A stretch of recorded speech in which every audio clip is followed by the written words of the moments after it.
Assalamualaikum warahmatullahi wabarakatuh. Halo anak-anak hebat di seluruh penjuru Nusantara.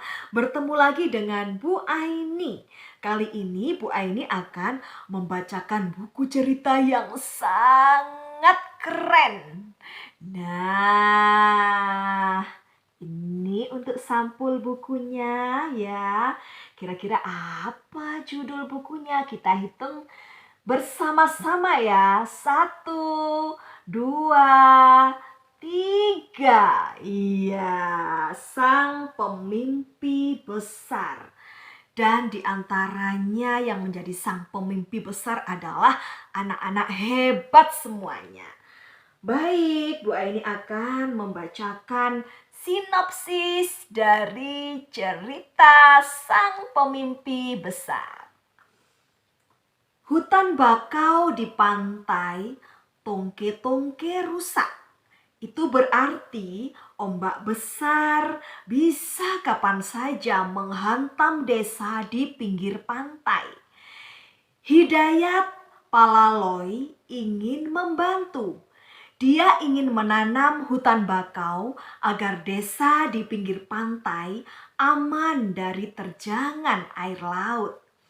Namun, tak semua warga setuju. Akankah Hidayat berhasil meyakinkan para warga untuk menanam kembali hutan bakau? Wah, tentu anak-anak penasaran ya, bagaimanakah cerita selengkapnya.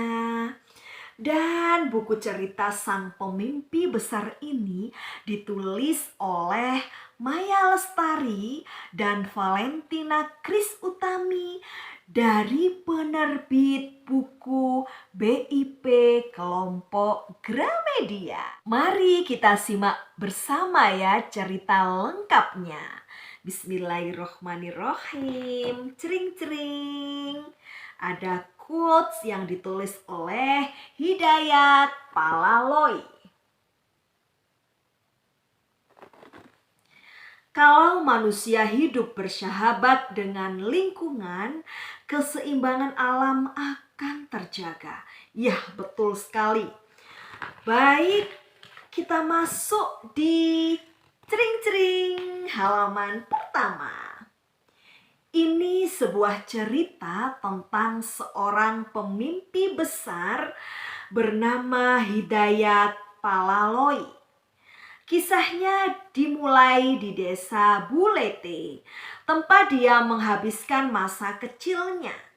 Desa itu terletak di pesisir tak jauh dari hutan bakau.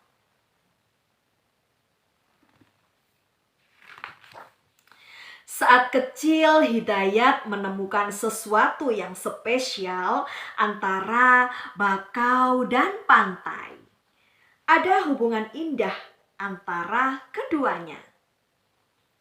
Setiap kali ombak berdebur, akar-akar bakau akan menjadi perisai. Perisai ini melindungi pantai dari erosi.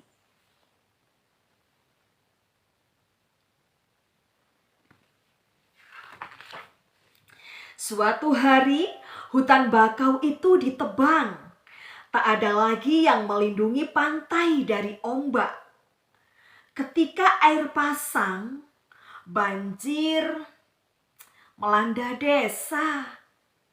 Hancurlah kolam-kolam ikan penduduk, termasuk kolam ikan keluarga Hidayat.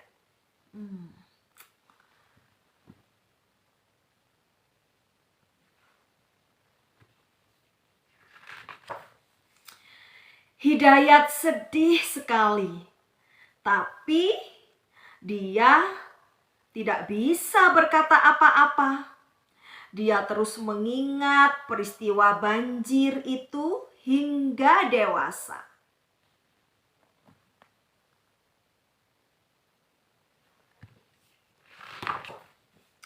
Suatu hari, dia mengunjungi temannya yang tinggal di pantai Tongke-Tongke.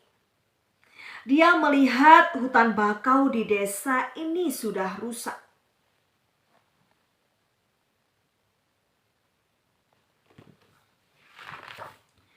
Hutan yang rusak itu membawa kembali kenang pahit di masa kecilnya. Jika ini dibiarkan, desa ini akan lenyap dan ditelan laut. Sesuatu harus dilakukan. Namun Hidayat bukan penduduk tongke-tongke. Bagaimana cara mengajak penduduk menanam bakau?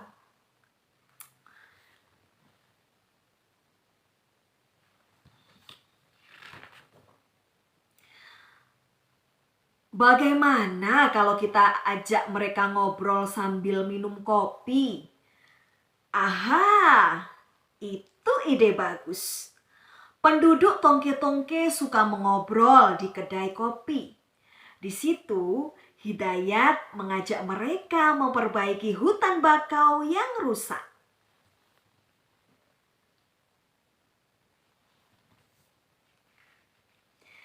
Hidayat berdiskusi dengan teman-temannya. Mereka lalu menemukan solusi.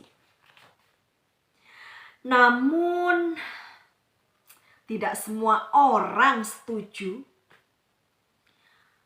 Apakah nanti pohonnya bisa kutebang dan kujual? Tanya seorang petani kepiting. Maaf, tidak bisa, jawab Hidayat. Jadi, apa gunanya aku menanam bakau? Tanya petani itu lagi.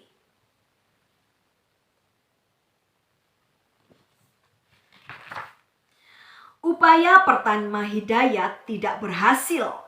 Dia mencari cara lain supaya para penduduk mau menanam bakau kembali. Saat berjalan di pantai, dia melihat beberapa anak mencari kepiting. Satu ide terlintas di kepalanya.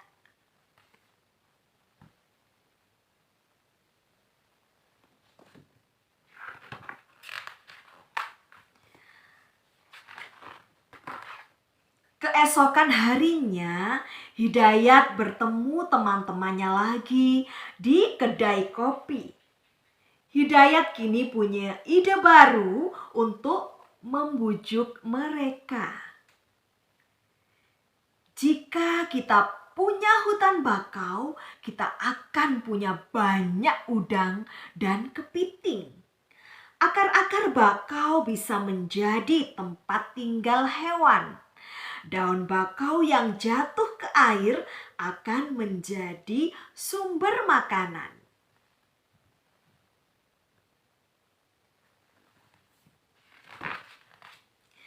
Yang paling penting, akar bakau akan menahan air laut.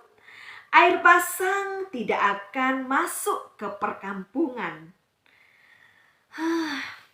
Baiklah, mari kita coba.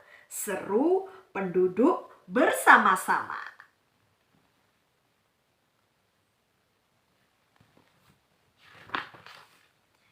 Hidayat dan penduduk tongke-tongke mulai menanam bakau.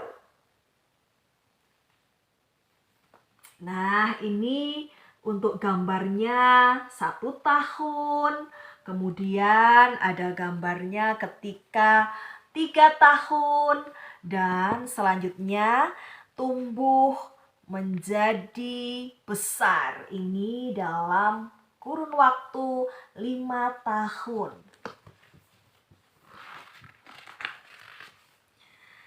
Dalam 5 tahun, tanaman bakau yang mereka tanam bersama tumbuh tinggi. Hutan bakau pun membentang hijau di pantai tongke-tongke. Wow.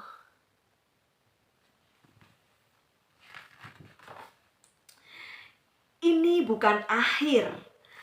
Aku akan memperbaiki hutan bakau di pantai lain. Sejak saat itu, Hidayat pun bertekad kuat. Dia ingin memperbaiki dan memelihara alam seumur hidupnya.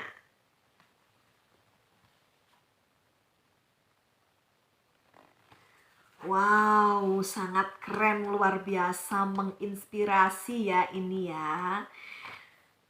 Kak Hidayat, ini adalah sebuah jasa yang sangat besar dalam pelestarian hutan bakau ya. Hutan bakau itu tadi ceritanya sangat menarik sehingga anak-anak bisa mengambil hikmahnya bahwa anak-anak harus menanamkan karakter peduli lingkungan sejak dini ya. Apapun itu, sekecil apapun, kita harus mempunyai kepedulian terhadap lingkungan yang ada di sekitar kita ya. Baik anak-anak, terima kasih. Semoga bermanfaat dari cerita yang sudah dibacakan oleh Bu Aini. Terima kasih atas segala perhatiannya. Tetap sehat, tetap semangat, tetap belajar, dan tetap membaca. Dan Bu Aini akhiri, wassalamualaikum warahmatullahi wabarakatuh. Salam literasi penuh cinta. Dadah.